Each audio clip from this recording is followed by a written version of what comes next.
it pains my heart to see that hard-earned money going wasted.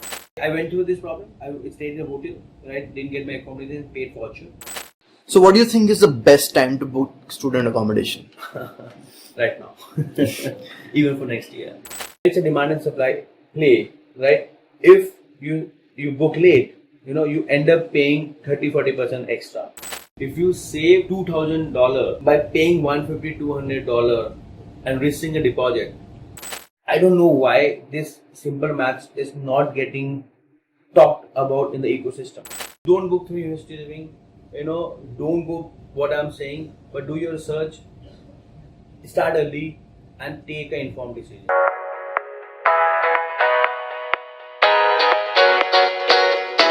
Saurav, what is the big deal about student accommodation? I mean, why should we talk about it? We should not. That's what we've been doing so all this while, right? I mean, I'm doing for 11 years. People are going abroad for like decades and many donkey years, right? No one talks about accommodation, so we should also not wait. Why not? It's not a big deal. If you are okay staying on the road, if you're okay paying 40%, if you're okay have anxieties and going here without booking, it's not a big deal. But if you're not, and I'm sure all of us are not, then it's a big deal. Because everyone talk about admission, right? I mean, it's very important, right? If you don't get admission, you don't need accommodation, right? But then, what if when you don't get accommodation, when you're going abroad for the first time, it's a new country, new city, new universities, new surroundings around, right? The first thing you need is a comfortable place, which you call it a house or a abode, right?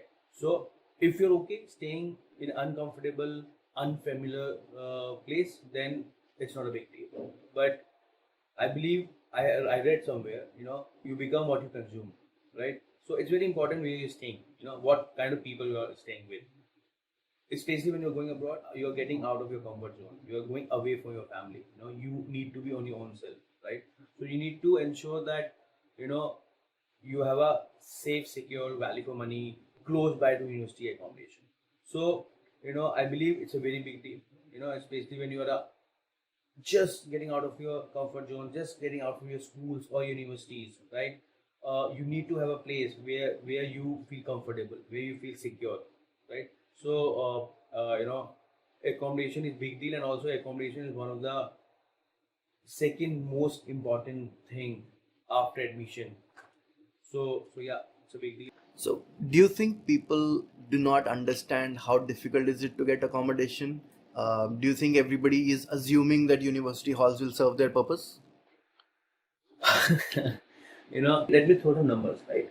There are 35 million students all across the globe at one point of time when they move out of their schools, colleges, and go to a new university or a new college, right? Probably organize the only 5 to 7 million beds. You understanding what I'm talking? It's a huge gap, right? Only 1 or 6 students get accommodation from universities. What about rest 5? They need to fend themselves, right? I always say that no one gonna stay on the roads, but do you want to pay 40%, and book at the last, stay at the leftovers? You don't get your higher rooms, corner rooms, vegetarian flatmates, or rooms with your friends or people you want to stay with. So there's a huge demand supply imbalance, and one needs to take care of accommodation really seriously.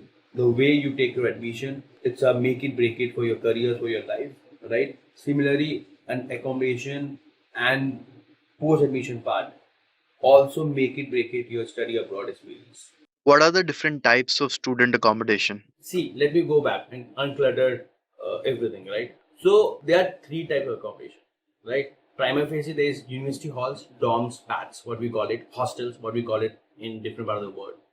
Then the second is student housing, which is called PBSA, PBSH, off-campus student housing, right? These are known as purpose-based student accommodation. They are meant for students, right? They are in and around vicinity of universities, right? And then third is private apartments, right? I mean, if you're looking for a two-bed apartment, you're looking for a premium apartment, or you're looking for a budgeted apartment, right? That is a private apartment, right? So prima facie, these are three kinds of accommodation, right? I always say that always apply university halls, right? But chance of getting university halls are very less, because they only 1 out of 6 students get university halls.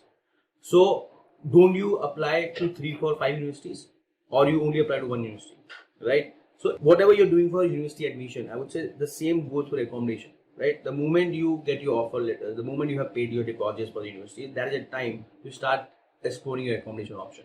Apply to university hall, especially if you're undergrad. But as I mentioned, there's always a demand supply imbalance, right? So, in that case, the process is apply to university hall while you're waiting for university hall, right? And most of the international students, especially postgrad students, don't get university halls. So while you applied and hoping for the best, explore your off-campus student housing options. Apply there, right? I won't say they are expensive or cheap, but they are value for money. They are more premium. They are in the vicinity of universities. They are meant for students. They are amenities, facilities. You get more culture. Not only students from your own college, but you also get connected with different colleges, right? You are not staying with one nationality, right? You have different nationalities around you. So imagine the kind of culture, imagine the kind of knowledge and experience you gather when you go abroad and stay in off-campus student housing, right? So, which accommodation type should one choose? Again, I'm not saying that you should not apply to uni halls, and if you get uni halls, then it's always good to have choice on the table, right? So have the choices, right? And if you start early, you have more options.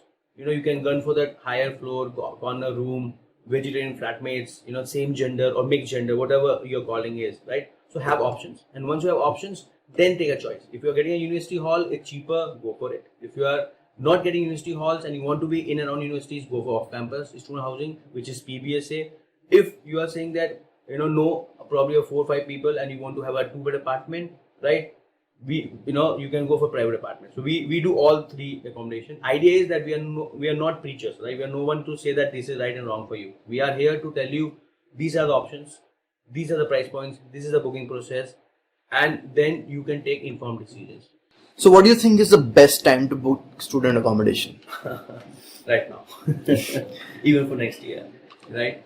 See, the best time, again, it depends upon person to person, which country you're coming from, which college you're going to, whether you're going for semester, whether you're coming for September intake or a fall intake or a spring intake or a exchange program, right?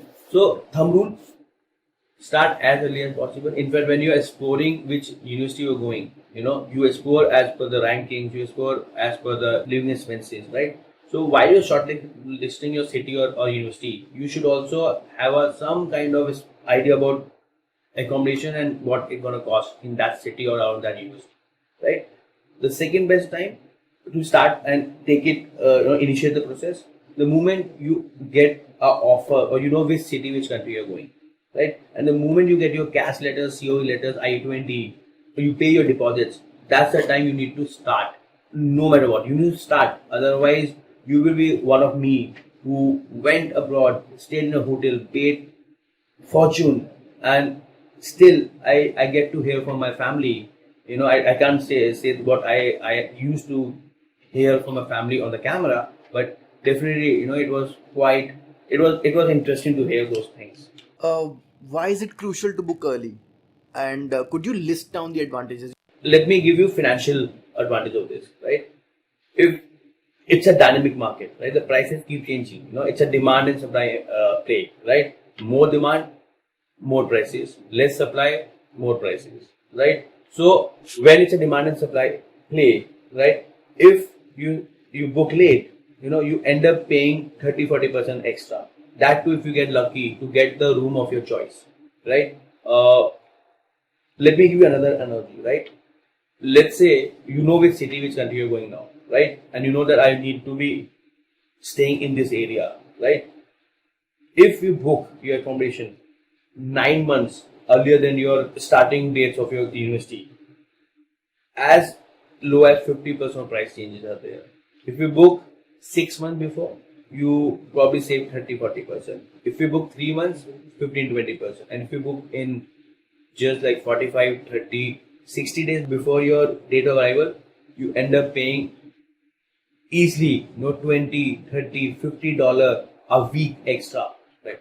So let's assume, on an average you end up paying $10,000 for your accommodation for your undergrad postgrad course, right? Even let's say just 20, $30 increase from the starting points, Even if I take $20 and I calculate, I multiply with that average tenancy of 40 weeks, right? It comes to $1,000 to $1,200 easily, right? And if you pay a deposit of $150 to $200 and secure your room of your choice, and you save $1,000 to $2,000, I don't know why this simple maths is not getting talked about in the ecosystem.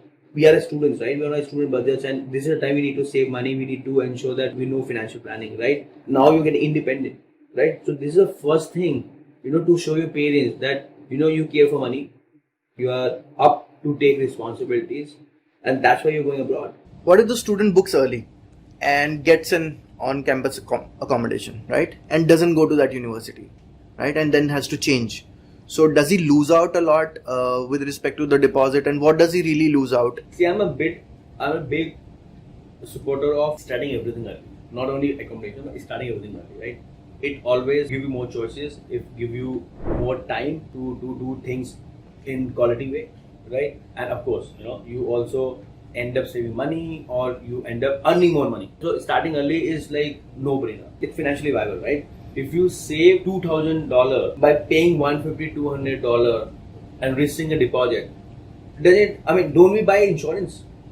Right? We all buy life insurance, right? We know that that money you will not get back. You buy insurance because of peace of mind and in the scenario of uncertainties, right? So it's like preparing for your study abroad journey. So let me take an example. Let's say you apply to 5 universities or 3 universities, and one is in, let's say you're going to Australia, right? One is in Melbourne, the other is in Perth, the other is in Adelaide, right? And your first choice is Melbourne. Probably you want to go to University of Melbourne. Your second choice might be University of South Australia, Adelaide, and your third choice might be University of Western Australia, Perth, right? You get first admit in University of Southern Australia, Adelaide, right? And you're also waiting for university halls. But if you're a postgrad student, if you're international student, chances of getting university halls on time or even to get it are 1 to 6, right? Only 16%, right? So let's say you apply to PBSA or student housing, right? Through university living or through on your own also, right? Later on, you get admission in University of Melbourne, right? So there's a policy is no visa, no pay, no admission, no stay, right? And most of the platform we work with, most of the providers we work with, they are pan country. If someone have a accommodation in Melbourne, they also have accommodation in Adelaide or probably in Perth, right? So, and that's another advantage of booking through platform like University Living. I'm sorry, I'm planting it, but we are the experts. Like we are doing for all more than a decade, right? We have 200 plus team all across the globe, right? This is our core competency. So many cases, we have requested and we have made it work, wherein the same tenancy in Adelaide is moved to Melbourne, right? And in what scenario you don't end up going, still they have no visa, no pay, right? Only thing is you need to provide some proof, and if you don't get your visa, if you're not going, you have a rejection or you have a proof by the universities. By showing it, they let go of your contracts. In worst scenario, you might not get your deposits back. It makes financially viable to book and risk that booking amount. Most of the cases it get refunded, but in few cases, in edge cases, if it doesn't get refunded, it make financially viable to book your accommodation early and start your process the moment you know which city or which country you're going. Saurabh, do you feel frustrated that majority of the students don't understand the need for prioritizing accommodation? Let me be very honest here, right? I have no intent, no knowledge, nothing about study abroad or accommodation. I'm still not an educator, right? I believe I just I went through this problem. I stayed in a hotel, right? Didn't get my accommodation, paid fortune, and I believe there's something to do about it. I was a banker, cushy job, doing well for myself, but I believe destiny chose me, right? There were some plans for universe wherein I went through this problem. I came back, lots of students, family, friends, they start connecting me. I started liking to tell the right things, and they were seeing value. And over a period of time, we built University Living, right? And now I don't know anything else. I just live. I love to talk about accommodation. Sorry if I might be sounding biased for accommodation. I'm like accommodation, but when I see so many international students, who got in best of the universities and they didn't get accommodation, or the prices have gone up, and now their financial, their budgeting have go haywire. They either defer or they don't end up going to the dream universities. People used to laugh on me, and still many of you will be laughing on me that, come on, Saurabh, you are making it up that a student get a offer for LSC, and their parents didn't send because that girl was not getting a safe, secure, value for money accommodation, right? Now I can throw lots of stats. I'm very happy because I can prove my point. Sad, the situation is still same, right? Cities like Vancouver, Bristol, Glasgow, there's a housing shortage, right? People are not getting accommodated. People are paying double, triple the amount because they don't want to leave their dream universities and their dream. Many of you must be planning and working on it for last 2, 3, 5 years, right? Just because of one last bit, you don't want to let go your dreams, right? But if you end up paying 3 lakhs, 5 lakhs, $5,000 extra for your accommodation, few of you might not go. So yes, it pains my heart, right? It make me irritated and frustrated at the same time. Wherein it's a simple value proposition. The accommodation beyond university hall. You need to start early, and you should have options. So I'm only saying 3 things: that take your accommodation seriously, start early, and another day. I still come from a middle class family, right? I believe I've been taught value for money throughout my life. It pains and I feel bad, and probably it pains my heart to see that hard-earned money going wasted. So please, I request everyone that don't book through university living. Don't go what I'm saying, but do your research, start early, and take informed decisions. Thank you.